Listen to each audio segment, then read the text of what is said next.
Ladies and Germans, how you all doing? This is Con Ulrich. And this is Rung Ru, low. And folks, like we said on Tuesday, RLR replays this week are all about the monthly tournament, the closer combat mechanic enforced. So today on Orsha North, who do we have, Rang? Left hand side in blue, we have Khers playing Group Harteneck with a Maverick income. Right hand side in red, we have Fantyx playing 44th Guards Infantry with a balanced income.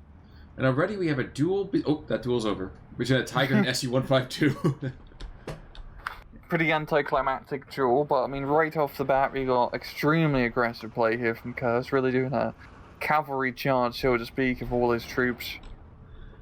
Which is admirable. But the weird thing for me is actually we're seeing these Ersatz MG battalions, these batteries over here to the north. We have just two of them engaging the Soviets on the opposite sides, so Soviet numbers. And I never would have thought that using the Ersatz MGs so early would have been a great idea. But now that I'm thinking about it, yes, you don't have to deal with the disheartened guys getting to the front lines, and for the most part, a lot of troops early on are so much more concerned with taking and seizing ground than actually engaging your heavy weapon squads. Yeah, and that northern geography is a lot of open field between him and the enemy, so long-range MGs for 20 points are a bargain. Absolutely. Absolutely. Tiger, in the meantime, continues to bedevil things really in every direction as well, engaging the heavier machine guns of the Soviets. And right now, Khers is certainly on the upswing. It's not great, but he's definitely not too shabby here either. Yeah, he's definitely leading the momentum, especially in the center. I mean, if he can fully capture that southern town, he will be in a very good position. His main concern is up north, as we are seeing some Takon Desaniki pushing through the forest, but hey, when you got a horde of such troop and Panzer Grenadiers, they might run out of Molotovs. And be very, very quiet. Those Startrooper are hunting Soviets. But Ersatz Trooper are going to get dumped over here. Nothing too crazy, nothing too unexpected. And the one issue that you might see, other than the fact that it's a 59 over here against the Soviets, is that there still isn't a ton of anti-tank on anything until you get to the Husaroks or the Reiter Jägers. No, not even the Reiter Jägers now that I think about it, just the Husaroks really in Phase A. So it has to be a bit of a problem for most of Harteneck here. Yeah, it's going to be a pain in the ass early on. I mean, up north, we are seeing the VK901 and the Snug V being brought in, probably just try to deal with this, these half-tracks which are keeping the Ersatz trooping down for the time being. But, yeah, I mean, Khers got the 15-9, he's playing Maverick. This is exactly what you need to be doing. And wait a second. I'm sorry, you're saying it's going to be a pain in the ass? No, it's a pain in the hot neck. That's where it is. Okay, so it's not it's a heart pain. Exactly. Down to the south, by the way, surprisingly, usually we see so much firepower and Sturm and Drang kind of influencing, northern and southern kind of factory areas. Automachiki, though, Staatstruppen. And this is quite bizarre. I did not expect the Staatstruppen to be this effective over here against the Automachiki, but here they are. Maybe not going to kill them, but fighting them to a standstill. Yeah, they're bringing the Molotovs to our party as well, and that's going to be working quite efficiently in this case, and going to be getting a kill. Very good in the end. Very, very good. VK09, or excuse me, VK901, rather, and the Stug still going to come into contact with this M42, because the M42 is going to start seeing them before too much longer, I dare say. Yeah. I feel like if Khers can at least just soften up this northern attack here and regain his northern part of the town, he'll be in a pretty good position so far. I mean, southern side, he's not doing too bad as he's trying to do a little bit of a push, but the Guard DP keeping his martyrs at bay. Yeah, nothing too surprising there. Yeah. HE-111 coming to bomb the northern side. Just going to become slightly unnecessary here, but that seems to be alright. Still going to be... What's that? 2,000 kilograms of bombs coming on in? Yep, here it goes. Yikes. A few bombs. And that's how the northern side of this was won. That's how the north will remember. I would say the south will rise again, but God, I hope not. VK9 over here in the meantime, engaged the tank with this on Nikki from extremely close range, and he's lucky this is not any mod whatsoever. Because those guys actually would have something to say about the fact that they're being engaged by a tank from, about 40 meters. Yeah, I find it funny that you can't use the Molotov on the anti-tank row. No, actually, you see it get used sometimes in the anti-tank role. It just doesn't get the same level of freak out that it does as for infantry. Yeah, there's like no way to model like a chance of it hitting the engine deck and actually causing some sort of kill, or even just like a critical hit, like knocking out the engine. It's just treated as a high explosive bomb with napalm effect, which is a bit of a shame. It certainly is. Tiger, in the meantime, he's going to get a second S-152? Not yet. Not yet, but soon enough, it seems. It really does seem, and yeah, it's been like crazy all over, and just 6 minutes into this match. I mean, Khers has definitely been leading the offensive, but Fantyx is starting to really slap back. I mean, now it's just down to a 13-11. A trove, here we go. Fantyx doing a really good job securing the front line. Mildly amused by the fact that we have these mortars behind the front lines. I would never have expected them to be the fast, hard-hitting troops, but yet here we are. Out of HE shells too. That's not going to be good against his anti-tank gun. Yes, but that's why I have the 792s. Ha! Yeah, crew panicked. I'd be panicked too. Yeah. P-Grens, enough. I think 4 squads of P... Oh, no. Excuse me. 2 P-Grens, 2 Vata Jaegers against the Ultimate Cheeky, with the other Jaeger MG in support. 1 squad of Panzer Grenadiers, and Vata Jaegers. Oh, 2. Oh, yeah, there we go. Ooh. Really good sneaky ambush there from Yavtos. 3. Oh, God, he's just lost, like, all his infantry reinforcements down south. What a shame. Looking to the north, however, we are going to see that a lot of the Soviet material has been cleaned up.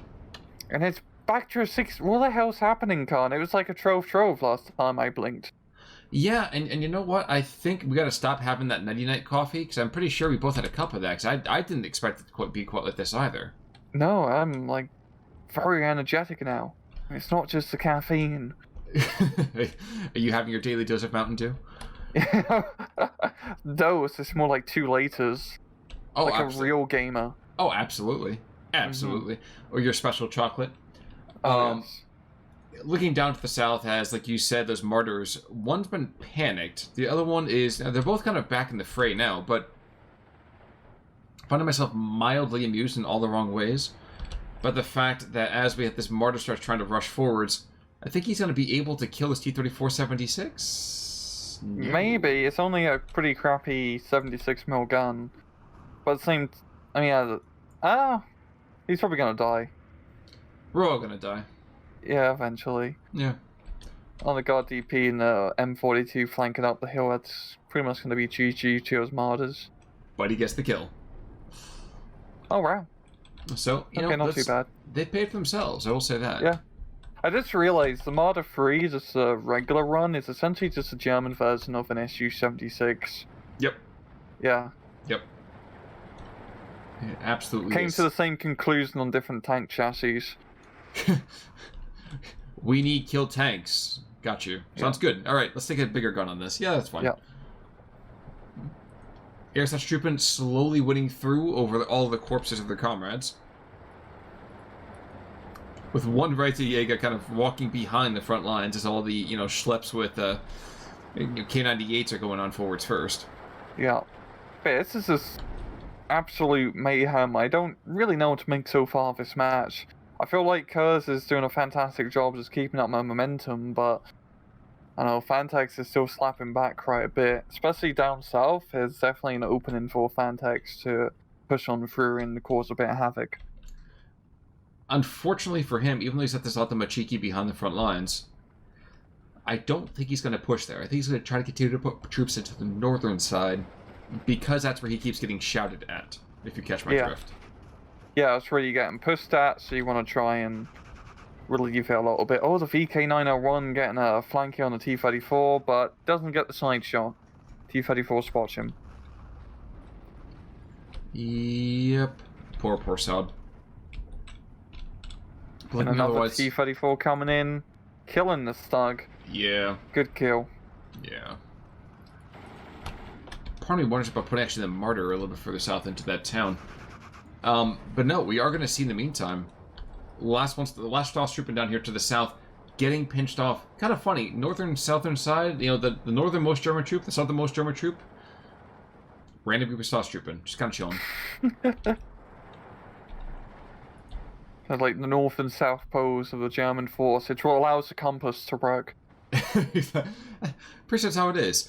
HE-111 in the meantime, he's going to go and pound that T-34-85, which is probably the best thing that can happen for him at the moment. Mm-hmm.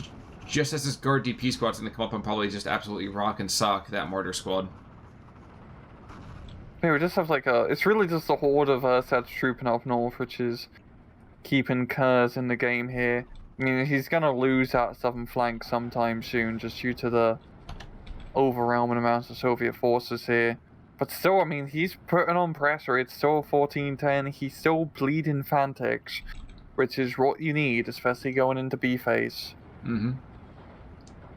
You speak the true. And there's one squad of Pigrens just continues to be a champ to the north. This guy's been fighting off all comers. And he's killing it, man. He's killing it. Yep. And now he's getting killed. I can't win them all. No.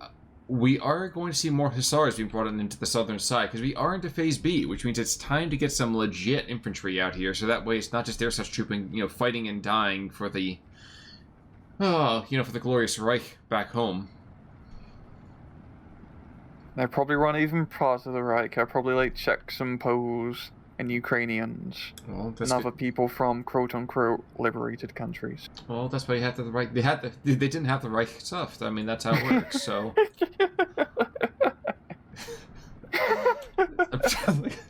I'm sure it's got to be something like that. Yeah, it's something like that. I'm 100% sure. Yeah. Yeah. But looking at things really overall, there's an awful lot of Soviet material being forced into the northern side here. You might want to go and talk about that a little bit here. Oh yeah, there's tanks and infantry. There's even planes flying about too, and all. I do like a superior rush going into the northern town. Gonna get hit a little bit by an Ursat MG, but it will be a good little surprise here for Khers. As long as there's they're in armored transport. TMG can't do anything. Good call. I like this. I like this a lot. Well, I think the thing is going to be kind of important, though, too. Yeah, but the dual strokes being pushed back to the north. I'm trying to see what kind of artillery we should be expecting. There is a 105 off-map that we should have been seeing by now, and heck, 81mm stovepipes, which I don't think we've seen any real artillery from the Germans. No. Just frontline fighting units. And the martyrs to a certain extent, but that's a different thing altogether.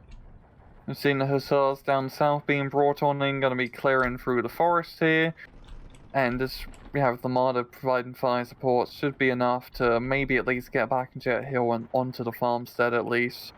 And I'm having a hard time just keeping up with this game, Khan. It's just things happen and die, and the front line moves back and forth. I mean, up north, this tank's going to get surrounded here as Fantyx is moving through with like a bunch of infantry. But then we've got the Horde of Ursats trooping, which is still alive somehow. And they say, what is behind me is none of my concern, because clearly we're watching Cannonball run here. Mm-hmm. But yeah, that is so weird that we have, two companies of Ersatz trooping just kind of waltzing on through. If these guys run out of infantry, run out of ammunition, I mean, they'll definitely run out of infantry sooner or later. But if they run out of ammunition, I will be impressed, because Ersatz trooping are not meant to run out of ammunition before they run out of warm bodies. No. No, the blood's meant to expire first. Yeah. That's what the warranty says, goddammit. Exactly. I was thinking to myself, you know what? That's exactly what you need. You need to have it's 300 rounds or 10 guys, and that's how it works. Yeah. 300 rounds or 12 pints of blood, whichever one you lose. Even more true. Yeah. HE-111, I have to say, unsung hero here. Continues to pound everything, northern side, southern side. He's not going to always be the most efficient with his munitions usage. But if you look at where he hits, he tends to at least kill one thing every single time and force a heck of a lot more to ground. Yeah, and considering Fantyx hasn't really invested in any real actual AA, I mean, you might as well just keep bombing the hell out of the enemy, just making it easy. Mm-hmm. Absolutely. Yeah, we're seeing the northern pussy go pretty well with the Stugs being brought in. They're going to be engaged on those S276s, and of course, PTRD rifle squads are going to prove to be a bit of a pain. Just a smidge, but it still is 1410. It's 1410, and those SU-76s can only finally see a potential kill just now. Yeah. There we go. Well done. Meanwhile, to the south, I feel like we're seeing wave after wave of just Harteneck infantry hurl to the north, hurl to the south. It kind of does a weird kind of Red Rover kind of game being played. Yeah, there's been big groups here in the air of assault guns backing them up, but hey, when you got that B phase income, and especially like the good infantry in B phase for Harteneck, you might as well. I mean, it's really what you're gonna have to do, but I do love how both sides have pretty much just been playing the entire, well, most of the map. The central position has actually been pretty quiet. But that's what you expect on this one. This is Orsha North. This is not, this isn't Columbalese kind of stuff where you actually got to go inside of a factory and start digging people out. This isn't, Shechedrin where you have an open field in the middle you can kind of really take advantage of. This is not that. People don't play Orsha North like that. No, it's really just the flanks. But the main thing is that Khers has managed to, at least for him, capture a good chunk of the central position, so that's given him quite a lot of leeway. And also, I really miss Columbalese now. That was such a fun map to cast. It is. I actually really enjoyed having that factory complex. It was a nice little bit of thing to see. We are going to see another HE-111 strike. Going to probably blow apart the property values here. Probably is also going to kill that. Yep, there we go. There we go.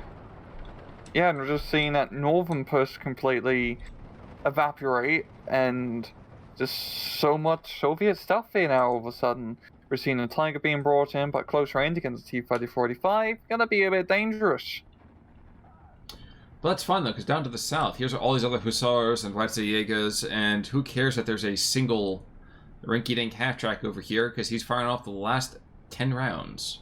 Better make it count? Nope, no PE didn't. Of course not. Now he's going to be target practice. Or grenade practice, really. Well, at least until the Superiors get brought on in. And, ooh, there at long last is an off-map column from a 152. Has forced a bailout, but I don't think that anything is really going to go and keep that Stug. Yeah, so that Stug, there's nothing you can really do. No amount of investment's going to be able to get that guy back into the fight.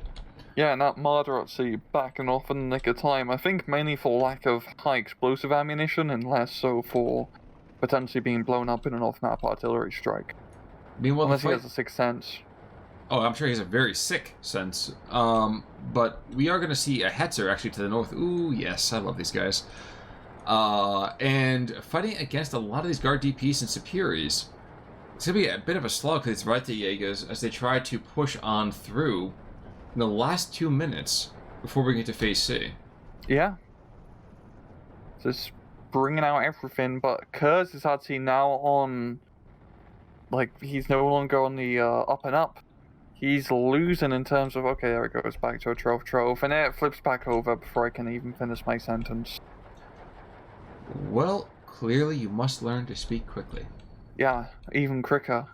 No one's going to be able to understand me. People already have a hard time. That's because you speak that mutant form of English. It's like Canadian English. Is it that weird Quebecois plus a little bit of what? So it's been completely bastardized at this point, as well as other speaking quirks, which I just have to learn to live with. You realize at that point you're saying that to an American, the guy who speaks a language where we just kind of make shit up on the fly, and the rest of the world's like, I guess so, let's do it. Kind of like that bomber down to the south, right to you, who's behind the front lines. There's a lot of German infantry that's just cut off, alone, in green fields with the sun on their face. But this isn't Elysium, and they're not quite dead yet. No, they don't have that benefit so far. We're seeing a push in the center here. I think some Jaeger pioneers where we try and clear out that town. Which would be a smart move. It's only one guard DP in there, and that'll be an easy flag for him to capture. Well, the north isn't much better now, too. We have another 6 squads of Jaeger pioneers being brought on in. So much junk and a kitchen sink. Yeah. It was like 2 kitchen sinks at this point. Absolutely. Yeah. And these, dirty half dozen squads down here in the south as well. Behind the front lines, able to get some rather gnarly kills. Very, very necessary under the circumstances. And those VK-01s are not going to have, not going to have any issues. This might be a resurgent Foxes over here. Mm-hmm. He just needs, like, a plus run, really. I mean, he still has, like, another 10 minutes before the income really starts to bite him in the ass. So, he does have time, and he's already managed to bleed out Fantyx by a pretty decent amount. And he has a lot of options for capturing just that one more flag. Oh, he loses one flag in the center here because of that gun DP. That's okay. He's aggressing into that town like you expected, so he's gonna go take that town. The Taiga Fuhrer is still over here in the center part of the map. With just enough HE to be certainly deadly. And there's an HE-11 111 come right back in. More AFVs to the north. More infantry to the north. This is going to get cleaned up very quickly. This town's going to fall back under his control, I'm sure. Yeah, I would not be surprised. Dynamic match. It is. It is. And you have to love them, too. Like, I'm having a hard time keeping up with this, honestly. Like, just trying to figure out, like, oh, what are the tactical plays? It's like, oh, I'm throwing stuff down south this time, and then I'm throwing some stuff up north. It's like he's, like, rolling dice to figure out which flank he wants to attack next. And you know what? Both players, really. And it's certainly confusing their opponents. I feel like both of them are trying to second-guess and outguess their opponent, and they're not able to do it. There's just too much going on. So much going on with this cast. This stuff is dying. That's all you guys need to know. There's explosions. I hope you guys like that. Are you not entertained? Airsats MG. Well, and this is the kind of an indication of this match overall. We have an Airsats MG and a Bouzier 76-2 just kind of engaging each other, just wantonly just firing back and forth. Why? Well, because they can. I mean, like, that's the easiest guy that's right there. And the Airsats MG gonna be coming out on top in that engagement, and up north is still just an absolute bloodbath. We've got Jaeger Pioneers being brought on through, but actually it might be enough to push on back. The Russians have lost quite a lot up north. And we still have that, like, contingent of Germans behind enemy lines. Exactly. The fifth column just waiting for their time to shine. And that's why they're bringing the Tu-25, looking to engage basically those martyrs. And here's the thing. If those guys get hit right when that comes through, that stroke's going to get hit as well, which means we're probably going to see 3 dead AFVs, but they might get out just barely in time. Yep, they're gonna dodge it. Wow, that was unfortunate. That was very unlucky. Yeah, oh, he didn't evac it. He doesn't have auto evac on, so he's gonna get 109'd.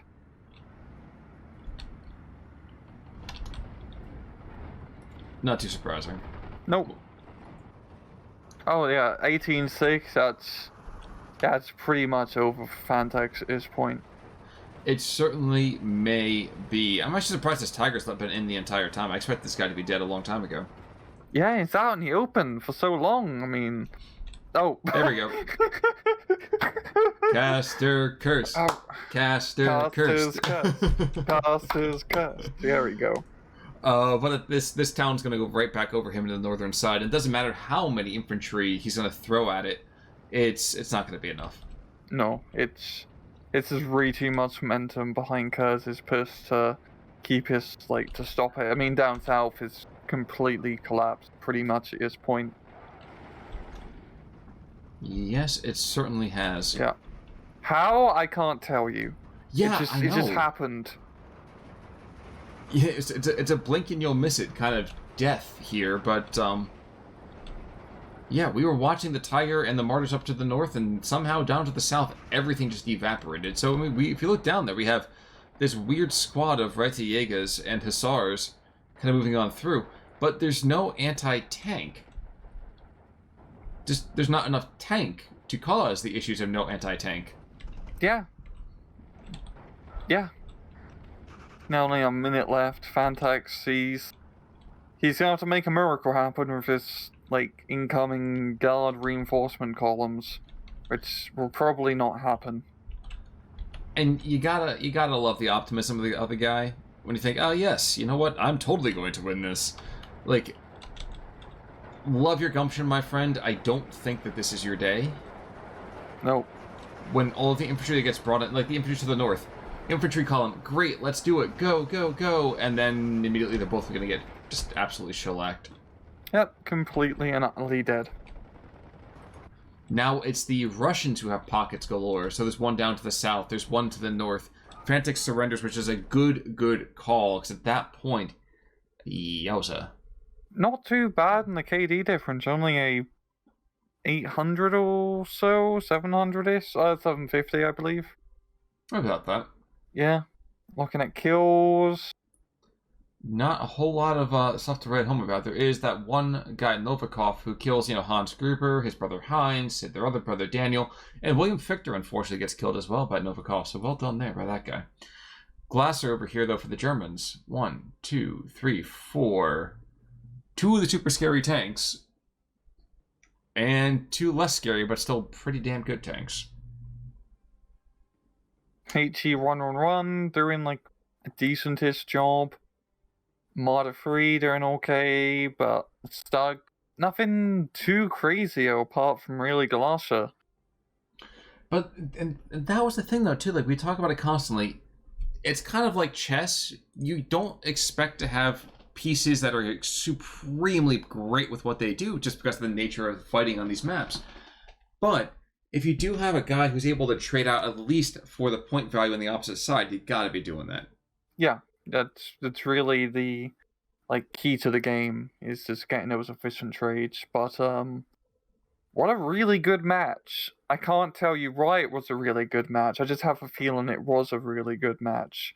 Or how it was tactically beat out. It was exhausting to just watch everything just flip back and forth. But see, that's always the fun thing, too, is that just kind of rushing back and forth, and you're looking one way, looking the other way. It's a really, really good time.